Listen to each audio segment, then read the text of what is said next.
Welcome to the West Virginia Case Podcast, hosted by Les Odell. Join us as we dive deep into all things strange, including Bigfoot, aliens, ghosts, and more. Pull up a chair and set for a spell. It's going to be a great time. Now, without further delay, let's get the show started. Ladies and gentlemen, may I have your attention, please? The show starts in 10, 9, 8, 7, 6, 5, 4, 3, 2, 1. Hey folks, welcome back to West Virginia Case Podcast. Tonight we're going to have Devin Elliot on, but before we bring Devin on, I just want to say a couple of things. I want to say thank you to everybody that has subscribed to the channel. Thanks to everybody that comes and watches the podcast. We just hit 4,000 subscribers, and I am very ecstatic over that. It's something. I mean, it's not something I really thought would ever happen, but it's awesome. I appreciate everybody that comes and watches the videos and comes and chats with us on here. The other thing is I want to give a shout out to our buddy Bill Rigby. Bill Rigby's he's having a little rough time with some health issues. He is the I want to say the he's the reason I'm doing this. Bill pushed me not pushed me. He encouraged me to actually start doing this, and that's why you see sponsored by Agents Everything Explained, because Bill is the founder of the Agents Unexplained, and I really liked his podcast when he was doing, and I told him, I said I would love to do that sometime, and well, he actually shares his live stream with me, and that's why I'm able to do this. And I'm very grateful for him, and we just want to say, Bill, get better. We love you here, buddy, and hopefully everything goes well. So without further ado, let's bring on Devin. Hi, Devin. How are you this evening? I'm doing great. How about you? I'm doing well. I see you got you got some kind of little creature looking over your shoulder there. Yeah, that's a dragon. Where are you at? I am at Four Horsemen Comics and Gaming in Morgantown, West Virginia, just in one of their playrooms. It's a quiet area amidst all the hustle and bustle, but it's a nice-looking themed dungeon, isn't it? That's very cool. So normally what I do is I bring the guest on, and a lot of podcasts will ask for people for the guest to come on or to send them a bio or send them this and to send that. I don't really care to do that. It's not that I don't want to do it, but I'd rather that the guest, tell everybody who they are and the way they want to tell them. So if you want, just tell us who you are. I mean, what's your background? You don't have to go into the main topics that we're talked about, are going to talk about, but just who you are and where you come from and things like that. Well, my name is Devin Elliot, or D, as a lot of people know me. I come from Springfield, Ohio, all the way out west past Columbus, but not quite Dayton. And I've got my undergraduate degree at Baldwin Wallace University up in Berea, Ohio, and my master's degree up at Bowling Green State University in Bowling Green, Ohio. And at Bowling Green State, I got my master's degree in popular culture with a focus in folklore, specifically West Virginian cryptids. Very cool. So before you started that, what did you have an interest in cryptids and strange things, but as a child? Or Oh man, I remember being into strange things ever since I was a kid. I remember my mother, God rest her soul, would always take us to the library, and there I would always get books about Bigfoot, the Loch Ness Monster, or whatever they had on the shelves that had to do with monsters. And back in the early 2000s, cryptozoology hadn't really quite taken off yet in the mainstream zeitgeist or whatever. But whenever there was a monster book, you could absolutely know that I was going to be on it. And I used to watch a bunch of shows in the summertime with my brother. Oh, that I was One- going to be on it. And One called Mystery Hunters and another called Truth or Scare, which always talked about various folkloric legends and monsters from around the world. And these people would go around investigating them. And I was like, oh my goodness, I wish I could do something like that when I'm a grown up. And funny enough, well, I actually quoted one of the shows in my thesis, West Virginian urban legends and the impact on their communities, both local and abroad, after they had covered Mothman back in 2005 and was like the first show to really cover Mothman on a larger scale than just a book that a niche number of people ended up reading back in the day. So what? So is Mothman one of your favorites, or is there something else, or another one, or I mean, West Virginia only, or do you just expand? Do you expand elsewhere? I focus primarily on West Virginia, but I really love Appalachian cryptids as a whole. I think there is something about them that sets them apart from the rest of the United States and the monsters that are around it, because every state has a Bigfoot, Mm-hmm. but not every state has a Mothman. Right. And Mothman, as you can see on my hat there, a pin designed by Liz Pavlovic of Liz Pavlovic Designs. Mothman's one of my favorites, but lately I've been hyper obsessed with the Flatwoods monster out of Flatwoods, West Virginia. Well, let's dive into that a little bit. What about the Flatwoods Monster interests you? I mean, I know if you look into certain things, there was a misconstrued stories for sure. And he talked to, and I remember when Seth Breedlove brought out, I think it was Flatwoods Monster, not Legacy. I'm trying to remember what it's called now, but he talked to the original witnesses, and they said a certain thing. How do you feel about whether it was a cryptid, an alien, or what they were talking about being mechanical? What do you think it really was? Gosh, that's a very loaded question, because my mind goes back and forth on what it could be almost every day. Because I will sit there thinking about the evidence that I've seen using Seth Breedlove's Legacy of Fear, which I just remember the title of it. And not to mention the many books that I have seen.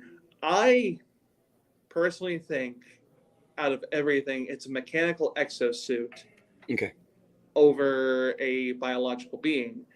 However, the fantastical romantic side of me wants to think it's a whole alien on its own, because it's such a neat design, and I think that's what really sets it apart from other monsters and cryptids and unknown creatures that are out there. Like I said, every state has a Bigfoot, every state has a lake monster, but not everyone has a Flatwoods monster. Right. So, as far as the Flatwoods Monster is concerned, and the other, I guess the other spin-off stories that came forward, like within days, supposedly. Mm-hmm. How do you feel about those? Like the Frametown Monster one. How do you feel about that? I think it's related. Okay. Only because I think it's super related, because the incident took place in a remote location, but that was still close enough to Flatwoods to be able to think that whatever this thing was still in the area 2 days later, 3 days later. And I think that there was validity to the reports, because if you read all these reports, these people were scared out of their minds. Mm-hmm. And if you've ever heard that a lot of the remaining witnesses of the Flatwoods Monster really didn't like talking about it. Right. So I like to think that the Frametown incident was very much related to the Flatwoods incident, but maybe it shed its exosuit and decided to go down towards Frametown. See, I've always wondered that as well, because I mean, George Stanowski said it was actual creature. The other witnesses, the original witnesses, said it was a mechanical thing. But you said you think it might have went, but in Frank Frashino's book, he talks about there being a flap of UFO sightings and stuff during that time. Mhm. Do you think that the Flatwoods monster that was seen in Flatwoods, I mean, was the only one, or do you think there could have been more? Because I mean, there was other sightings that seemed to be similar, but they gave it a different name and stuff like that, and it was a weird drawings. I don't know if you've ever heard of what they call in Wheeling they called it Bashful Billy. Um, yeah, there's supposedly sightings up there, and the stories or the descriptions of the incidents and what this thing did fits the Flatwoods monster, and it supposedly took place September 15th or something like that. 3 days later. I think I Uh, have briefly heard of Bashful Billy like once or twice. So I've always one of my favorite things is hearing about a news story. yeah, So but the weird thing about it, whenever they put this story out, so I don't. Here's the thing: I don't know if the story was just a sense yeah sense of life yeah sense of late. How do I say it? Another story just added. scintillating. Scintillating. There you go. Scintillating story that they just wanted to put out there, or if there was actual connection. Because if you look at the Bashful Billy newspaper article, you still find it is the drawing that someone did is absolutely ridiculous. I mean, it has nothing. It doesn't look anything like Flatwoods Monster. It looks like a dragon in lederhosen is what it looks like. I'm gonna And look this up really quick. and it's kind of weird. I didn't know how you felt about those other stories that people come forward about. Oh, that is very weird. But yeah, I don't know. I don't know if that one would be connected. Yeah, it is just a dragon and lederhosen. Yeah, but if you read in the story, it talks about the smell and stuff like that. That the May family described. So I it's just kind of weird that happened, but then the George Stanowski story wasn't like a mechanical thing; it was a creature thing. So I've always wondered, were there more than one? Was there an actual since you he Frank Frashino wasn't the only one that mentioned a flap of UFOs that year. There was other people who mentioned it. So I'm just curious if maybe there was more than one creature seen within that time period. I like to think that they probably were connected in some way, if not the same creature just making its way around the area, but maybe there were just other creatures that were part of the same group that this one came with, and just decided, hey, this one just decided to go scare some humans. Let's do it on our own. Right.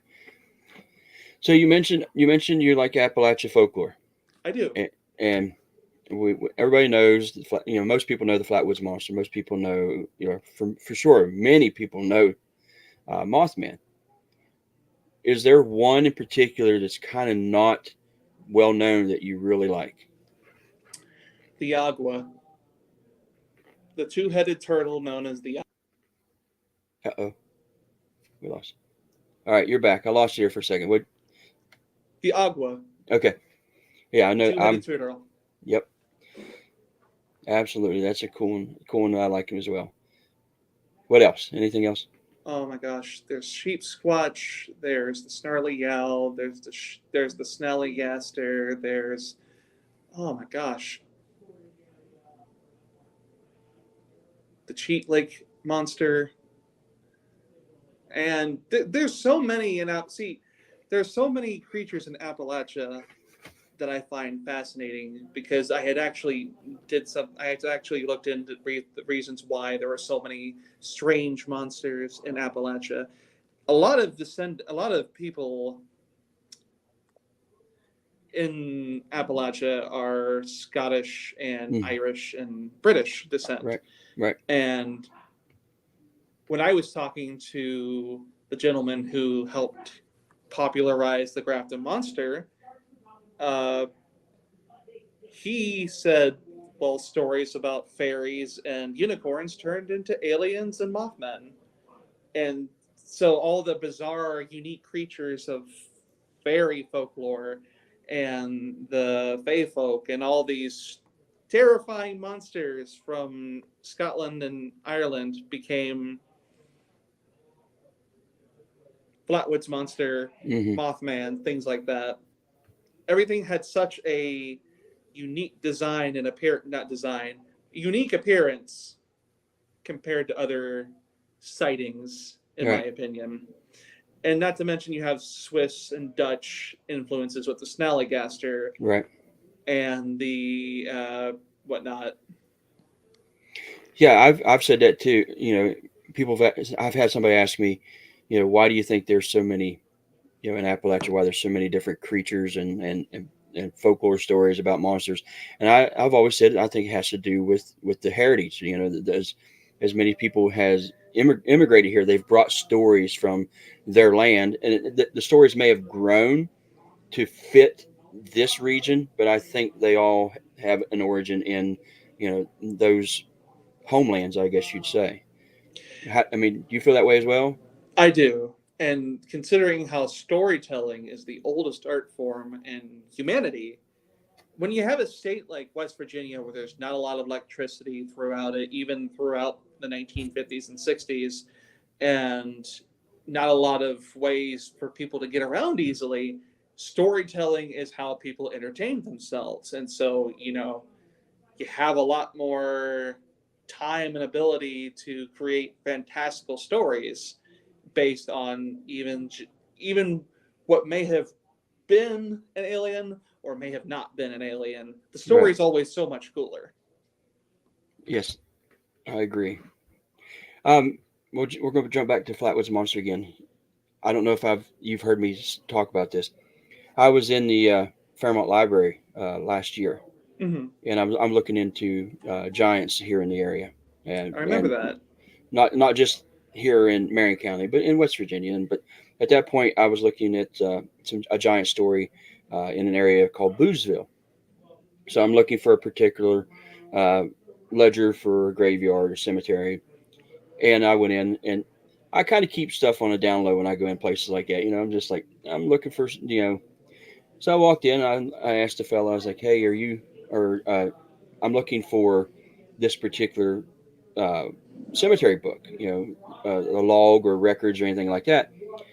And he's like, "Yeah." And so we were talking. And I'm like, "Yeah." I said, he said, "Are you looking for any particular?" And I was like, "Well, I kind of delve into strange stories and strange, things around this area."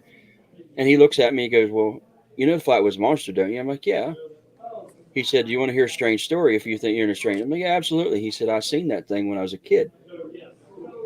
And I'm like, "What?" And he's like, "Yeah." He said he was like, I think he told me he was 3 years old, between 3 and 4. He lived in just outside of Strange, West Virginia, and he was in his bedroom, and he's now in his 70s, but he was in his bedroom. For some reason, he got up and went to the window, and he looked out in the yard, and he sees this thing standing in the yard, or not standing. I can't say standing, like kind of floating or something in the yard. And he said the same thing. It was not a biological thing. What he saw was mechanical.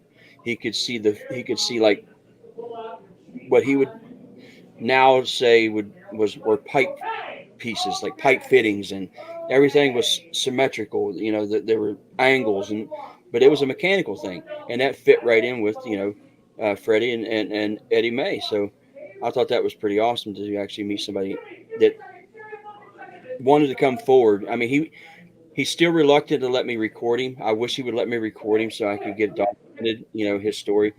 But it was just awesome that somebody come forward, after all those years. That is really interesting, considering I think I remember you talking about that.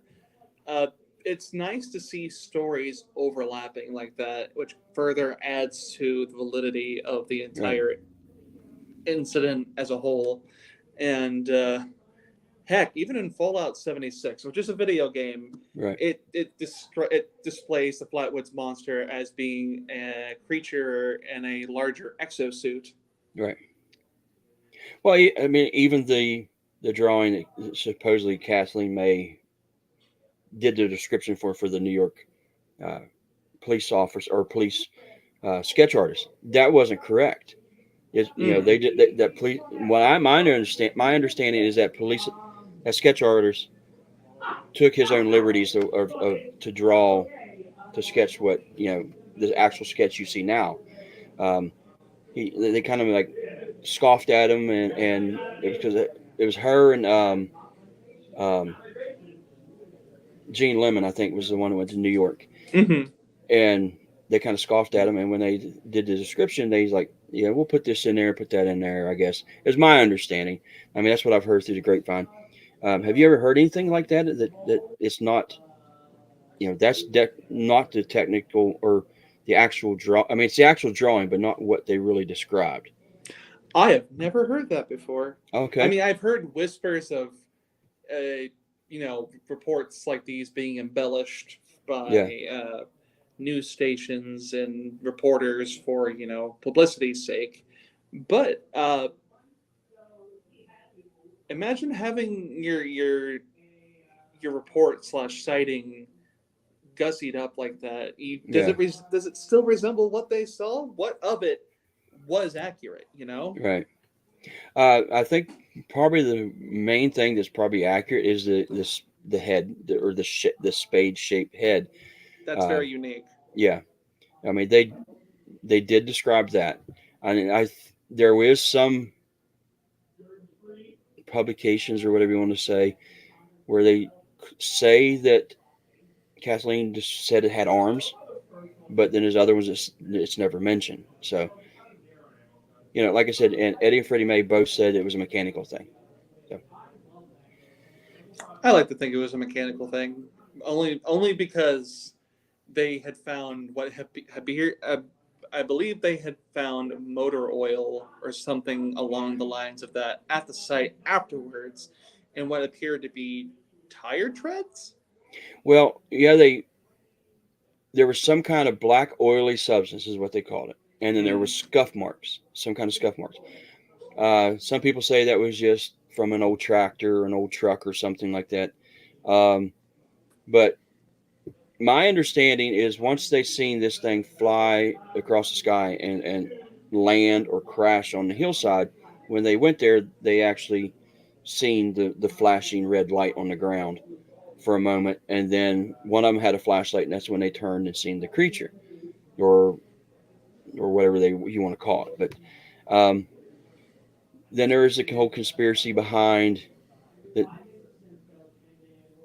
Those materials were collected and sent away, and nobody knows where they went. They've been lost, and I guess gone for good. But oh, wait a minute, we got a question. Belinda wants to know: was Flatwoods? Let me put this up here. Was Flatwood the only place in West Virginia the saucer reported in on that day before the crash? Gosh, that's a good question. Uh, I haven't heard of any other sightings on that particular day, or anywhere around there beforehand. Actually, Belinda, it wasn't really. They didn't see a saucer. What they saw was a red ball of light. It was Yeah, a crash. But if you almost like look a in, meteor. yeah, almost like a meteor. If you look into old newspaper articles, there were other meteors. They said meteor sightings. You can track them coming over Charleston and out of Ohio down over Charleston and heading east. And there was a whole flap of UFO sightings during that time on the East Coast. Cool. So let me ask you, what about Bigfoot? How do you feel about Bigfoot? I very much enjoy Bigfoot as a popular culture presence, how it's invaded almost every facet of popular culture. You can't look 2 feet without seeing something Bigfoot related anymore. I can Right. go out into the parking lot right now and pick out someone's Jeep with a Bigfoot sticker on it. Uh, I remember growing up watching stuff like Harry and the Hendersons with my mother, and watching those Jack Link's beef jerky commercials with Bigfoot in them. and the mattress commercials with the Bigfoot family in them, and how it's just become like the pivotal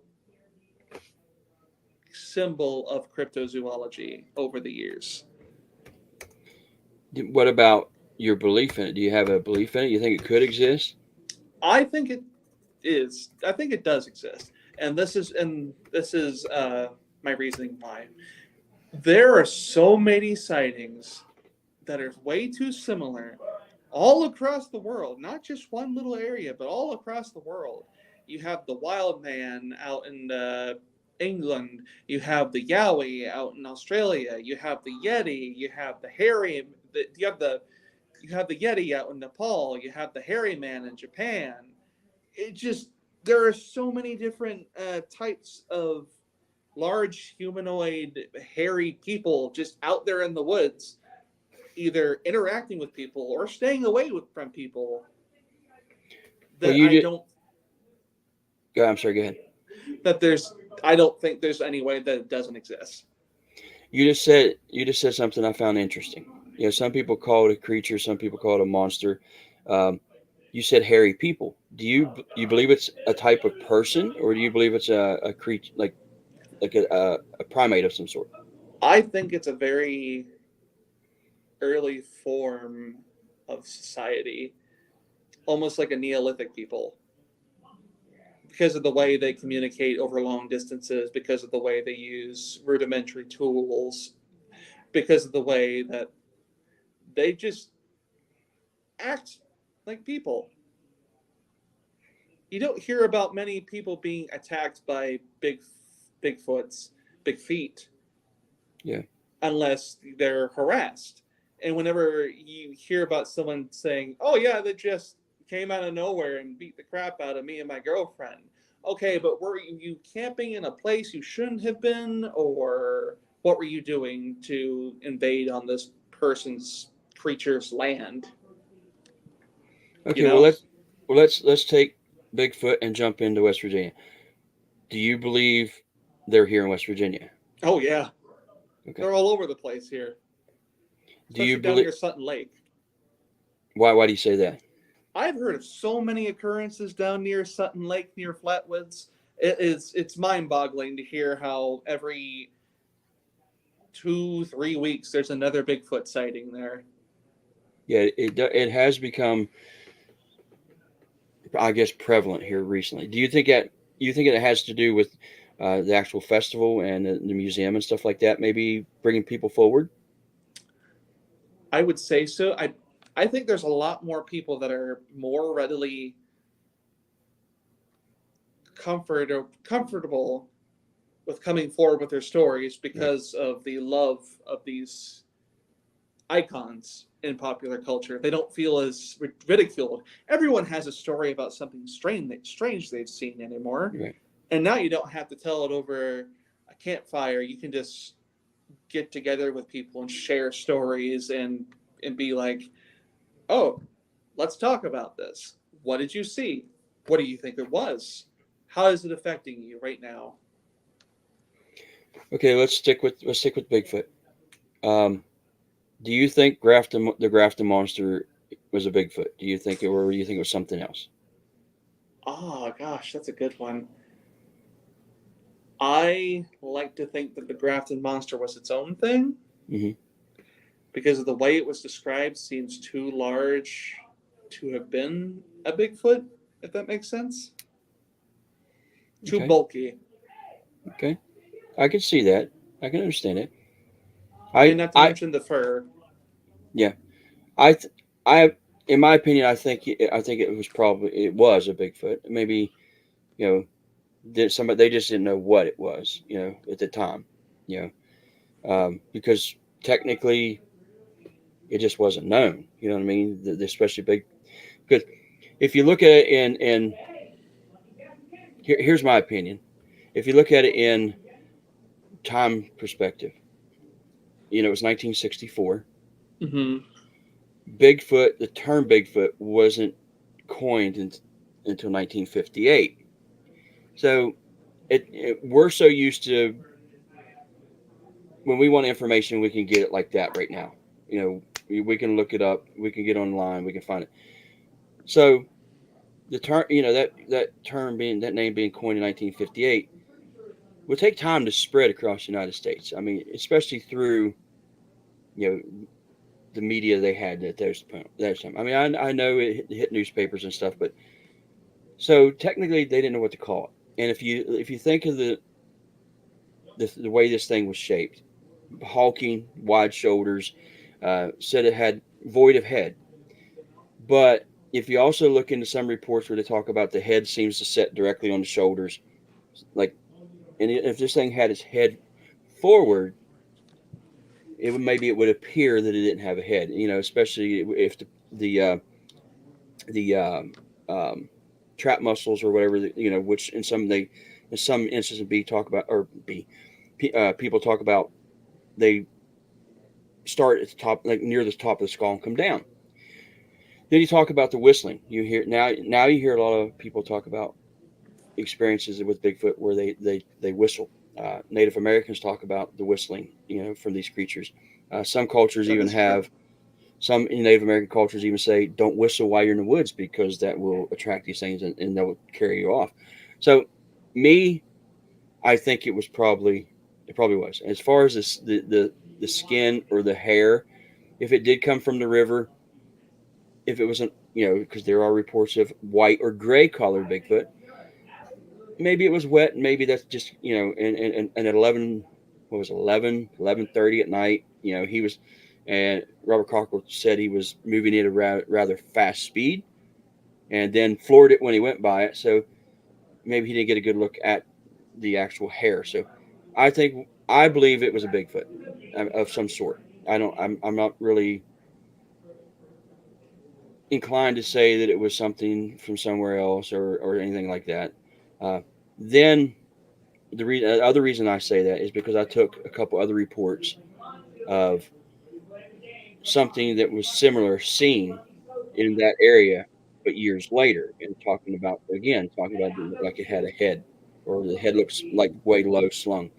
So that's where my opinion comes from. To be honest with you, is things like that.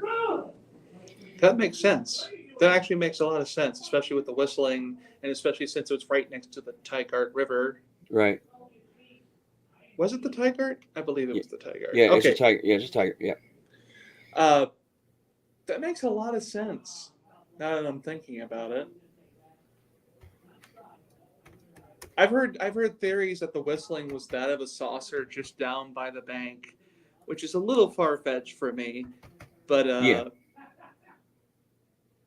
I've also heard theories that it was an escaped polar bear from Pittsburgh Zoo, which is funny because Pittsburgh is like how many hours away? You think people would have seen it by then?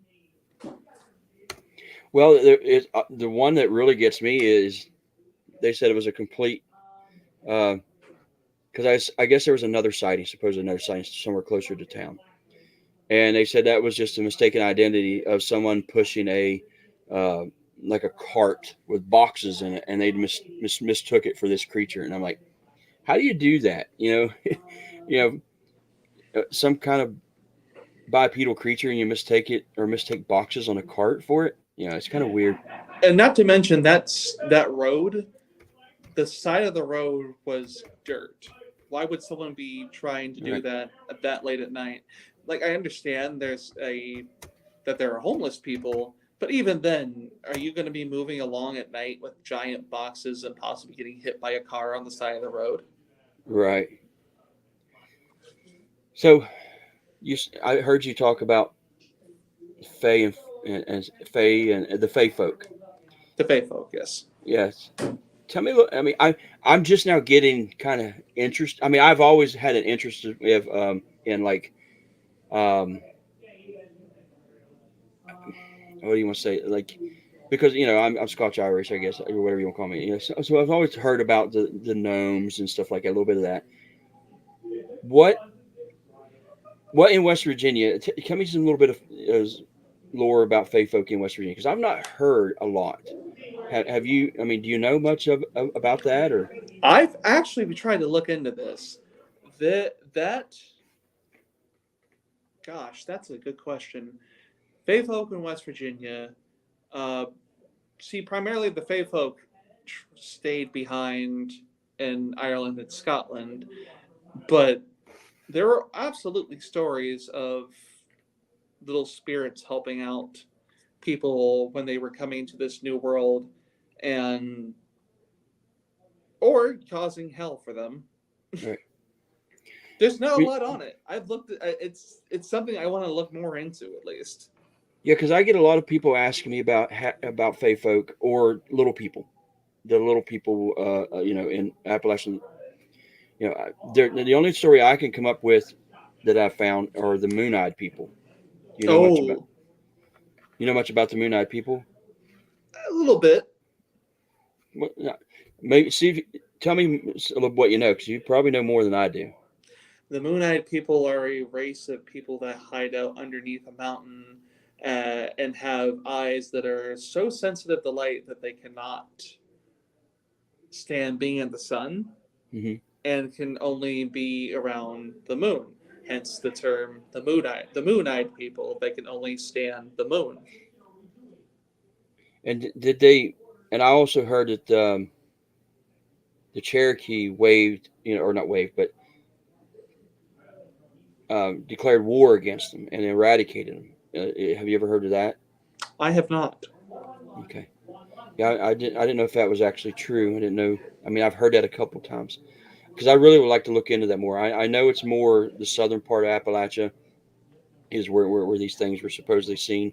I mean, I've even heard that they were the actual the individuals from the lost Roanoke tribe or Roanoke settlers, and I'm like, that's a far fetch, to go from English settlers to people that live underground that are small and big blue eyes that can only see at nighttime. So I was wondering I just didn't know if you knew much about them or not. Not particularly much, because there are not too many stories about them out there. Right. At least not up here, where you can just go to the library and find one on the Moon-Eyed people. I think that's more of the Georgia area. Yeah, a lot of Georgia. Yeah. So let's just jump into all Appalachia. What is a subject in the entire stretch? The creature or some kind of folklore story that would be your favorite. Oh gosh, this is something that's not even a creature. It's granny witches, Okay. and how in early communities in Appalachia, doctors weren't around then. So they had to depend on other means of medication and healing. So they went to granny witches, which were old women who were very wise in the way of using herbs and salves and oils and just the environment around them to make beneficial remedies for uh, people in early Appalachia.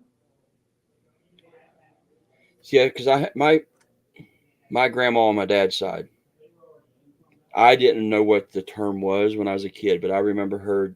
She always had a remedy or something for certain thing, and it would be off the wall. Like do this for this, or then she'd also say, don't do that. She was very superstitious. Don't do this. This will happen. Or if you want to do this, do this. Which Sprinkle the nose hairs of a boar on top of your head for baldness or something like that. yeah, all kind of weird. I mean, and then there was the one. I guess my understanding came from, I guess, our Scotch Irish background is what my understanding. She told me a few of them, and one of them was when if somebody passes away, you cover all mirrors in the house. I have heard that one. And that's to keep the soul from being trapped, in that mirror. And that's really cool because there's actual lore about other things like that.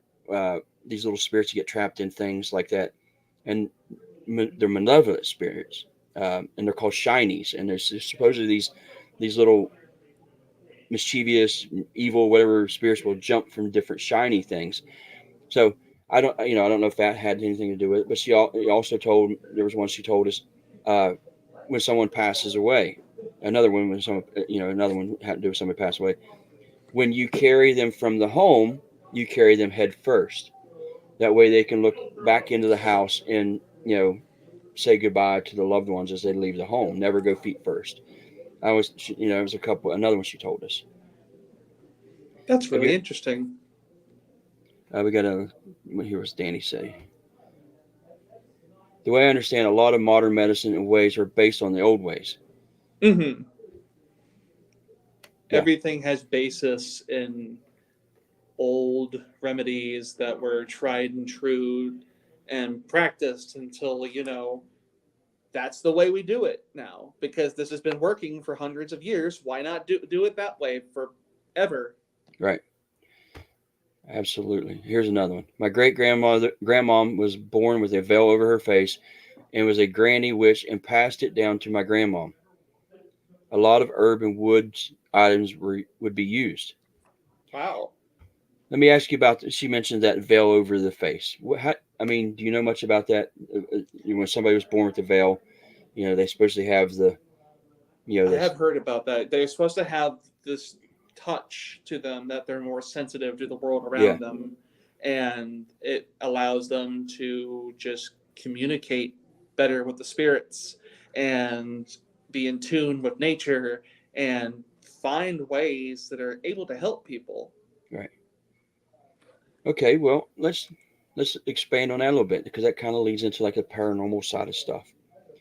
Have you ever had yourself a paranormal experience?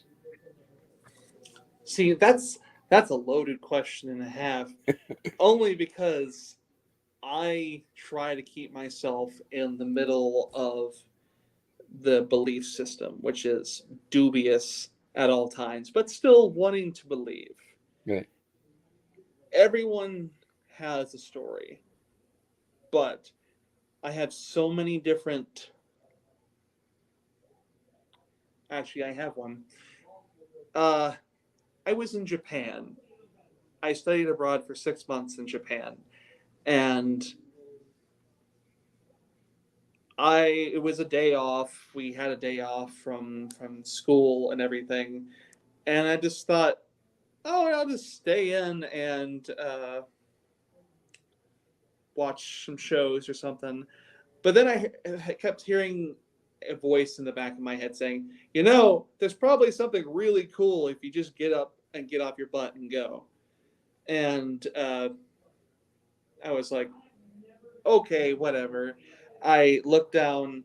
There was a brochure that my roommate had put on our table, and it was to Mount Kurama, north of Kyoto, which I had no idea what it was at the time, but I got on the train and got going. I went up there to a stop right before the Mount Kurama stop, hiked a bunch. Beautiful country up there, by the way.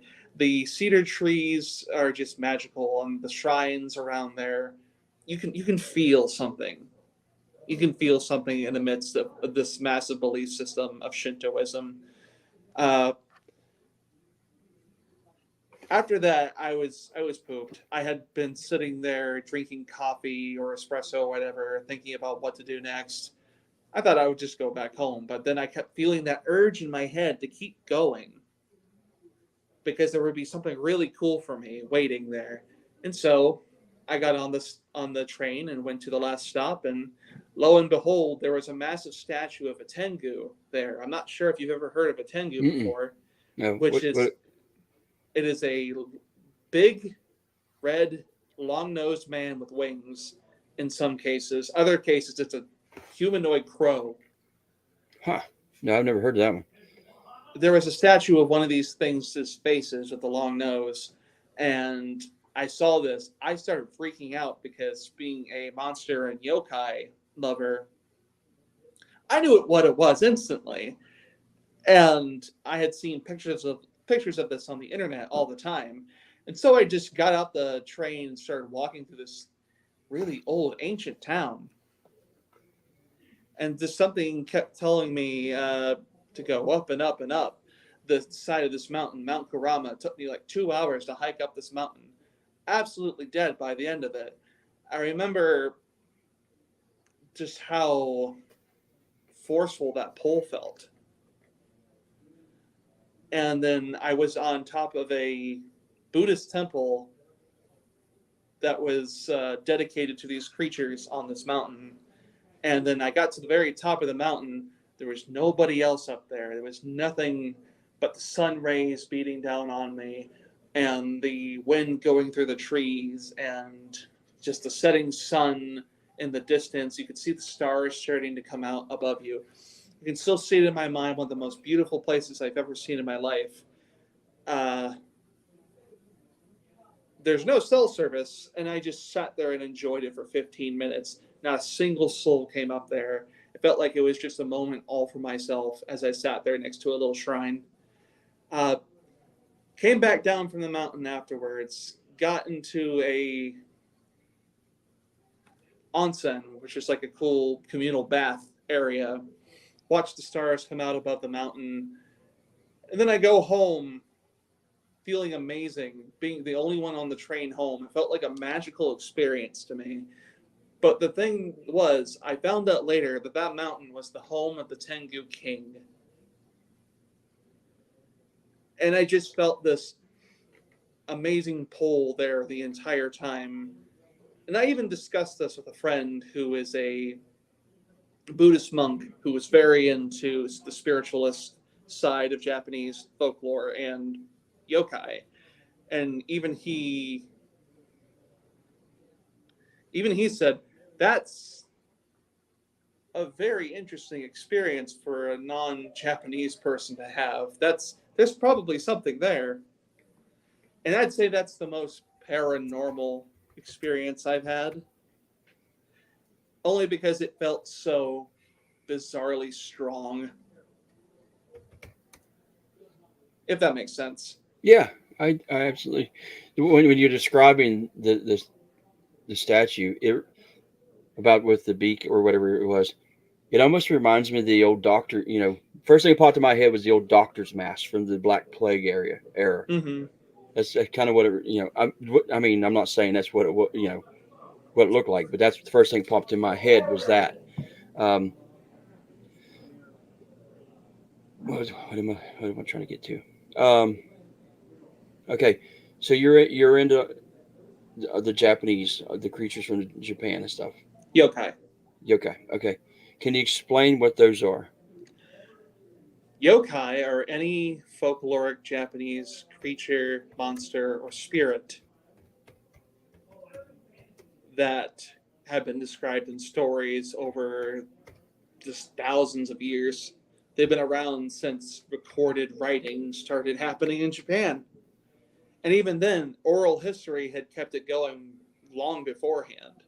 You have stories like the Kitsune, you have stories like the Oni, which the Kitsune are trickster spirits that take the form of foxes and can turn human or possess humans and make them do interesting things. The Oni are demonic creatures. They look like big demons and wear tiger print cloths and have big clubs and supposedly come from other lands outside of Japan. Kappa, which are little creatures that I think were primarily made to scare children away from water's edges, that are little turtle fish hybrid men things, right, that have water on the top of their heads that keep them alive, and they have to be full or else they'll dry up and die. But they'll drag you underwater if you're not careful and pull your soul out through your body. Yeah, I was about to ask you about that because that's pretty much about the only one I really know. It's an interesting one. Absolutely. Yeah, I mean, and what I've heard about it does seem like it's one of those cautionary tales to keep kids, to keep the kids away from the water and stuff. But it's interesting because isn't that the basis for like the creatures or whatever you want to say in the Mario game? Am I correct? Yeah. The cabin. See, my son loves every Mario game. That's why I was. What do you think of Super Mario Wonder? He loves it. It's one of I've my tr- favorites. I tried to play it with him. So I'm like, okay, I'll play it with you for a little bit, but I actually It gets found, gets weird and goofy sometimes, don't it? yeah, and I was like, I'm lost. I'm lost. So I actually bought one of those little tiny plug and play games that actually has the old Mario on it. So we've been playing that. And we go back and forth. But yeah, it's fun. But speaking of games, I wanted to talk to you about. We're going to close in on the hour here, so but I Mm-hmm. want to get this in. MetaZoo. It was a card game that came out. I don't know. I remember it probably 3 or 4 years ago that I remember. 2021 was its official Okay. release, but the Kickstarter was in 2020. Okay. Tell me about that. MetaZoo What did you? was Well, sorry. tell me about the game, and then we'll go into what you did with it. MetaZoo was a very interesting sort of card game that revolved around cryptids, monsters, urban legends, and folklore. Whatever you could think of that was a term of in terms of monsters and creatures, we probably had it. But what really set us apart was the fact that, unlike Pokemon or Magic the Gathering, we had a fourth wall breaking system in which your environment mattered. For example, there were monsters that were powered up by being underneath spotlights. So if you were like in a convention center that had big spotlights above you, Mm-hmm. you got a bonus to your attack. There were cards you could only use if you weren't wearing pants. There were cards, which were the Fresno Nightcrawlers, by the way. I remember Okay. that card specifically because, they looked like walking pairs of pants. Yep. We also had cards where you could only use them if you spoke French, like the Rougarou from Right. Louisiana. But it was a card game that was based around monsters and had its own storyline based around something called the Veil breaking apart, which was when magic came into existence all at once in our world and caused a mass cataclysm that completely changed the course of history forever. So what was your involvement with the game? My involvement was I was a community moderator and I was also a data researcher for some of the cards through the first few sets. I was given the task of going through, finding dates for these creatures and when they were first seen, and also finding new creatures in general for the game. Like the Stickman of Clark County, Ohio, Mm-hmm. that was made into a card because of me. Sweet. Because that's where I'm from. So And you don't basically, you were just a researcher that got all the data for or the information for each one. Then for a lot basically. of for a few of the sets, yes.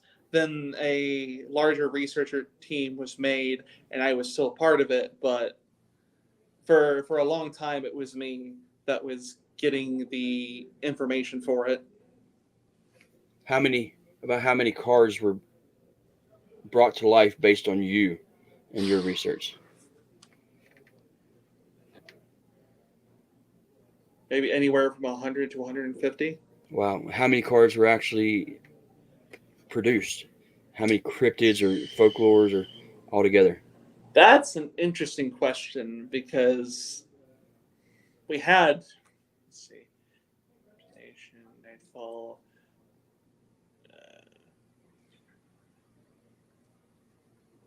We had 6 sets made. How many was in the set? Oh gosh, that's a good question. Anywhere from 150 to 200 cards. Wow.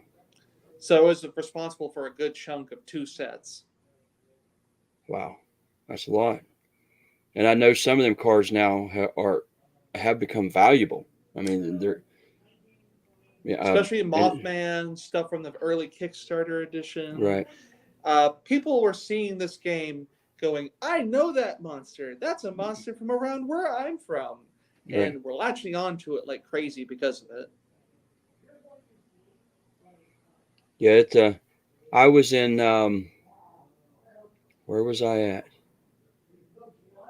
I think it was Crypticon. That's where it was at, in Kentucky, I believe. Yeah. And they were handing out these little sample packs, and I got a couple of those. And I think Mason, even though he's opened them and done with them, I think we still have those cards. And but I'm not sure exactly where. He's probably got them stowed away in his room somewhere. Um, but I know Andrew Smith, that was just in the chat room there for Flatwoods Monster Museum. He really loved that game, and I guess Oh, yeah. really loved the cards. Yeah, Hi, Andrew. I don't know if he's. I think he's still probably in there. Oh, someone popped in here and put out a name, and I don't know how to spell it or pronounce it. But can you see this? Can you see the messages? The chat. Oh, yeah. Tanuki. Okay. Yeah. That is also another Japanese folklore creature. That is a raccoon dog. Which, it's funny because the Tanuki is a real creature, like a real creature. It is a raccoon dog, and it's most related to the panda and a raccoon rather than a dog. Right. But the folkloric explanation is because they're such little troublemakers that they're also trickstery type of spirits that will just cause chaos for you around your little farmland and farmhouse that you have out in the middle of nowhere. There's also some other kind of not so safe for work details about it regarding the size of things associated with it, but that's all I'll say. But it loves to drink alcohol, and it loves to basically just cause chaos. Right.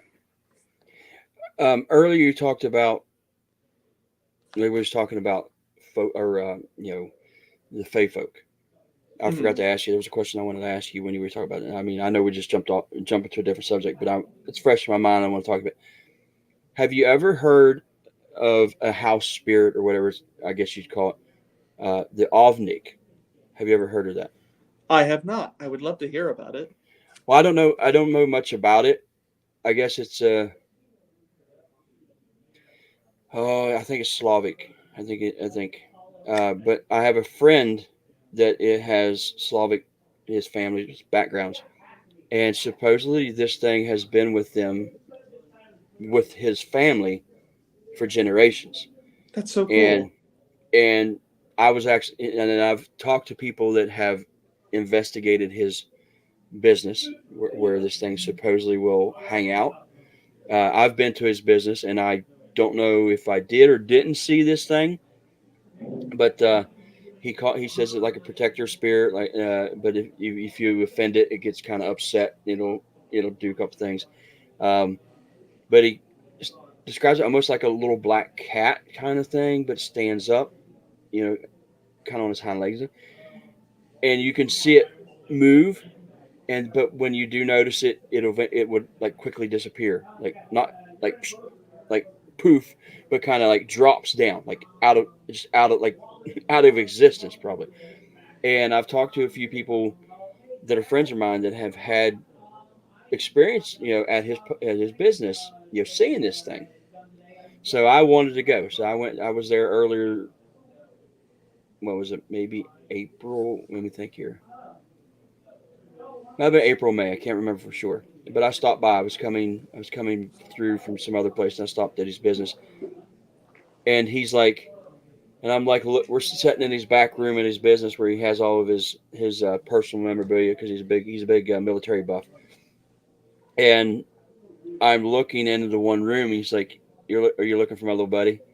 I'm like, yeah, yeah. He said, hold on. He said, let me turn out the lights. He said, and I'll go in the front. He said, just sit still. And I'm sitting in his back room, and I'm looking into this one room that he has a bunch of his inventory. And I'm just looking and watching. And then I noticed on this one table, I see something looks like it's standing up that wasn't there before. And I'm like, is that what this thing is? Is that it? And I'm like, but I couldn't see really well. It's kind of. So I kind of leaned toward the doorway, and it did what he says describes. He said he described this thing to do, and what the other people I talked to, it looked like it went just straight down. And I'm like, that had to be it. And I That's went on. so He went on. cool. Yeah. And I thought that was the coolest thing. I didn't know if you ever heard about it. I want to look into it more, but apparently they're like a little house spirit, or Like a brownie. yeah. I asked him that. I said, "Is it like a brownie?" He said, "Kind of, but not." He said, "It's a little different. It's kind of different." I mean, that was the exact question I asked him, and he's like, and he went on and told me, a few things, and I can't remember all of it, but he said that but these things will bond with a family apparently and stay with that family for generations, and at this point, it's with him. It stays in his business and where he's at. So That's I so didn't know. cool. Yeah, it was a very cool experience to see something. I mean, I'm not sure if I seen it or not, but or if my eyes played a trick on me, but I seen what the other people described. So I thought that was pretty cool. Hey, it's something. Absolutely. But let me see. We're up on an hour. It usually lasts for about an hour, Devin. I'm looking to see if anybody has any questions. Um, so far, I don't see any. Let me go back, make sure I didn't miss any. Oh, Nancy put in there, it's not a question. Said my grandma was born with a veil too, and her dad was killed before she was born, which I've heard that mentioned, and that supposedly gives them, or I guess another type of sight, or I don't want to say power. I hate saying powers, but abilities, I guess. Hmm. She could heal and knew which herbs to use. She saw an angel before she passed. Um, that's something I've heard for quite a bit from people. When somebody's getting ready to pass, they see angels, or at least what they depict as angels. I have heard a lot about people seeing angels and loved ones from when they were Right. alive before, death as well, and have also heard of abilities being passed on to people in their bloodline. Right. Well, I'll ask you one last question. I'll ask you. Have you ever heard the old saying, he was a seventh son of a seventh son, and that gave sight? You ever heard that? I have actually. Is there any, I mean, where does that come from? I think it's one of those old wives' tales, or the old euphemisms that you have coming from Appalachian folklore that that aid to the whole. This is the explanation for how a person has these strange abilities and the affinity for the world around them. I think it's a way of people trying to make sense of the world around them and the strange things happening in the world around them, because Um, it's an odd occurrence yeah. happening through an odd occurrence on top of a already strange thing. Speaking of strange, what is the strangest in your searching? I guess you'd say your research. What is the strangest superstition from Appalachia you've ever heard or come across? Oh It could be gosh. something off the wall. It could be something hilarious, or it could be something. Oh, rubbing boar's fat on your head will cause a migraine to go away, or something like that. I cannot for the life of me think about putting something like that anywhere near my face. Yeah, I don't think I want to either. Um, I'll leave you with this one. It's not a question. I just want to. You know what ramps are? Oh, of course. Have you ever heard that there's a law on the books in West Virginia that is illegal to send your children to school or church smelling of ramps? I have never heard that before. That is Yep, very strange. it is very strange. So I wanted to leave you with that one. Didn't know if you've ever heard about it. Maybe give you a little food for thought, I guess. Mm-hmm. And well, Devin, I want to thank you for coming on. I had a fun time. Happy to Are you be on. are you getting ready to partake in some gaming, or just hanging out? I'm about to go partake in some tabletop gaming, specifically Cyberpunk Red, which takes place in an alternate dark universe. Don't know what that is, but it sounds awesome. It's very fun. maybe I'll get in touch with you one day, and I'll just come down and hang out, and you show me what you guys do. I mean, Sounds I know good. I know how to play Monopoly and Scrabble. That's about all I know how to do. We can show you how to play Dungeons and Dragons at least. See, I mean, I knew kids that did that when I was in high school, you know, and I mean, I'm not saying I was opposed to maybe getting into something like that, you know, playing games like that. I just didn't do it. I don't know why I think It's not mainly for everyone. right.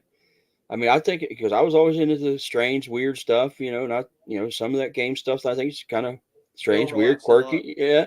So I probably would have liked it, but I think it had to do with maybe my mom and dad. You know, no, you ain't got to get into that stuff, you know. But yeah, I think it'll be fun. I mean, like I said, I get a hold of you one day. Maybe I want to come down, and hang out, and watch you guys play, and maybe I'll learn something new. Perhaps. All right, I'd be open to it. absolutely, Devin. It was great seeing you, great talking to you. You have a good night, and I will see you. Well, when I see you, buddy. All right. As Thank soon you very as much for having me on. all right, I'll put you in the background here for a minute, and I'll be right back with you. Okay. All right. Well, folks, thank you for coming.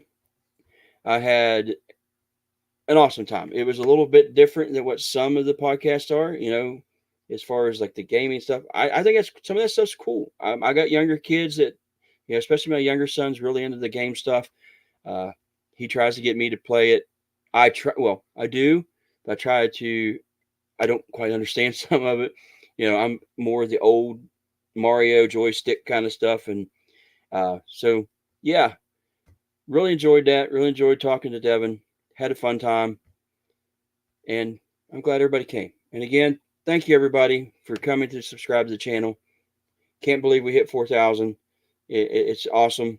And don't know what I'm going to do for the 4,000 subscribers or the video. I want to do a video. But if you have something you'd like to see me do on the video, whether it's a Bigfoot hunt or maybe paranormal investigation or something, I know I'm up for about anything. You know, let me know, and we'll see what I can do. Again, thank y'all. We'll see you on the next one.